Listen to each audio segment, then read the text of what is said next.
Hey, what is up everyone? Welcome back to the Animus. It's been a while since we've had our video, and today we are going to do a special unboxing. We're going to do the unboxing for the new collaboration that we're going to have here with Spaygunner. Now, I know that this is a little bit controversial because I say, collaboration, this is not like a full sponsorship. I'm collaborating here, and hopefully this is the first of many collaborations that we have with Spaygunner in regards to their paints and all their products. So I'm very looking forward to this. I kind of know already what it's in here or have an idea, but let's go ahead and open up the box. I figured I'd start doing a little bit more unboxings from what the sponsors send me when it comes to videos that I'm doing on the channel. So let's go ahead and open up the box and see what it got inside. So just so you guys have a clear view, this is what came all inside that box. They sent me a ton of goodies that I'm going to give out to you guys. We do have user guides for the products for Ammo by MIG. You do have the website there, and I'll leave a link in the description for that as well. And I'll also leave in the description a link for Spaygunner. It is an affiliate link, but you guys know that everything that you guys use on that will just go ahead and help the channel, so we can go ahead and keep growing and get more products for us here on the channel. So we can go ahead and try them out. Now, I am very looking forward to this as they are advertised, that, like I mentioned before, as being non-toxic and odorless water-based acrylics. So as far as you guys are familiar with, I do paint with lacquer only. I am trying to expand into acrylics as well, but I was looking into something that had very good self-leveling, and it was very covered, that had good coverage, no splatter type paint, or that it wasn't toxic, because that is my main concern right now, right? We're trying to make sure that we get rid of those fumes, that fog, and I do have carbon filters and I do have a waterfall spray booth, but that, that always limits what we can do. Granted, I do have to say this now, because I know some of you are probably going to say, oh well, if I'm using odorless and non-toxic, then that means I don't have to wear a mask. I don't care what type of paint you're using to paint your models. Please always use a respirator when airbrushing. Those particles will still get into your body and they're still bad for you, okay? So just keep a lookout for that. So looking at the goodies that they sent us on the table, you do have the Ionic Color Smart Colors. I have seen this, and they're I actually know people that have been using these, and they like them for minis and stuff like that. So I'm guessing they've worked out pretty well. They did send us some Atom decals here, which I think they're pretty cool, and some Ammo Giant decals, which I think are pretty awesome as well. So we'll probably put a few of them around here in the work area, and then the rest we're just gonna give away.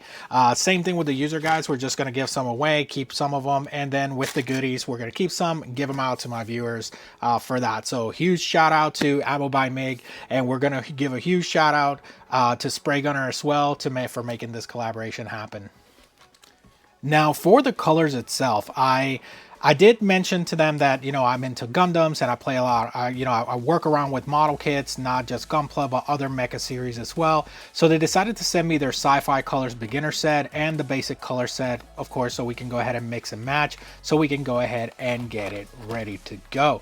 Now, I know for a fact that these are airbrush ready, and that is something that is very convenient right out of the bottle, because I know for a fact that myself, I mix my paints when I'm going to use them, and having paint that is already ready to go right out of the bottle is just convenient overall. So I know some of you watching are probably thinking the same thing.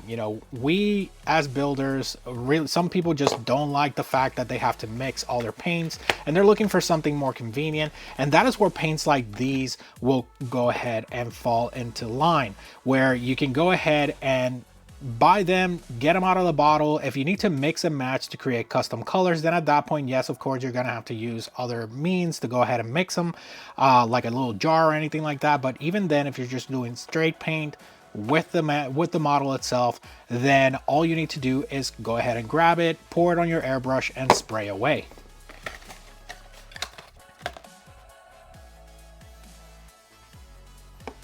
Now, the biggest thing that I'm looking forward to in these with these colors is going to be the brush part. Now, Now, some of you already know that I've had terrible experience working with brushes. I'm not really good at it. So I wanted to make sure that if I was going to start brushing again, whether it was my minis or if it was my my Gunpla, that I could just go ahead and have some colors that I could just use that were self-leveling without it being lacquer.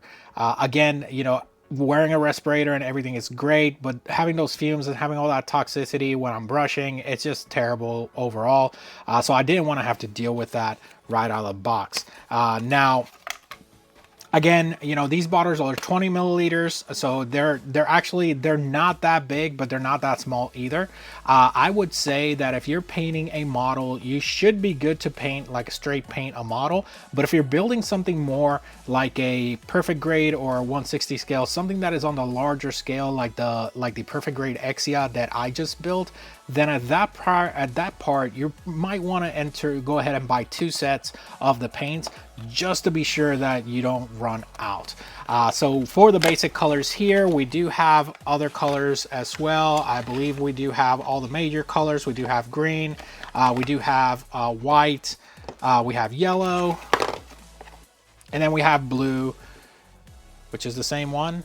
No, they're actually different shades. Okay, I see it. I see what you guys did there. So this is satin black, and this is matte black. So even if you take a look at it, like I know some people are going to ask, like, well, maybe you have the same colors on the table, but they're not. One of them is satin and the other one is matte black. That's actually pretty cool. I was not expecting that at all. And then you have a scarlet red and a red, and if looking at the bottles, to you guys they might look the same, but they don't look the same to me. So hopefully you guys can see the difference. I know for a fact I'm not colorblind, so they're definitely, one of them is a little bit deeper than the other one. So that's actually pretty cool, pretty neat. Now I did find something really cool in the boxes for the paint. So I'm not sure if this is the person that actually packs the paints, but if you are watching and this is you, huge shout out to both of you for packing my paints. That's actually pretty cool. All right, so I really want to give a shout out and a thank you for Spaygunner for giving me this opportunity so we can go ahead and build a kit and go ahead and try to use this paint line here, because I know that some of you that might be watching are probably looking into other options when it comes to painting your models, that it's not just lacquer. And that is exactly why I started doing this now, because I want to make sure that not only for you guys that have young ones, but those of you that also paint with like your pets around and stuff like that, that way you guys have an option instead of just using lacquer all the time. Because let's face it, lacquer is super toxic, and although you have to wear a respirator with no matter what paint you're airbrushing, if you're just brushing your paints on your model, wearing a respirator kind of gets tiresome if you are painting minis or if you're hand painting details or stuff like that. So I believe that this might be a good option, but we will find out here on the channel on the next episode. Now, as far as using the paints for painting, I did decide that we're going to go ahead and paint a model here on the channel just to make sure that we can try these paints out as best as we can. And for that, we will be painting our Gundam O. So this is a high grade that it's been in my backlog for the longest, and we built it just so we can go ahead and paint it. So please look forward to that here on the channel. So we will be using all these paints. I will be using both techniques in airbrush and brush to see how they all fare out. When it comes to painting, we'll look at the finish, we'll look at how the consistency, we'll look at the leveling, since they are advertised as self-level. So we will be doing a fair in-depth review once the model's fully painted here on the channel. So stay tuned for that. Thank you so much for watching, you guys, and I will see you guys next time.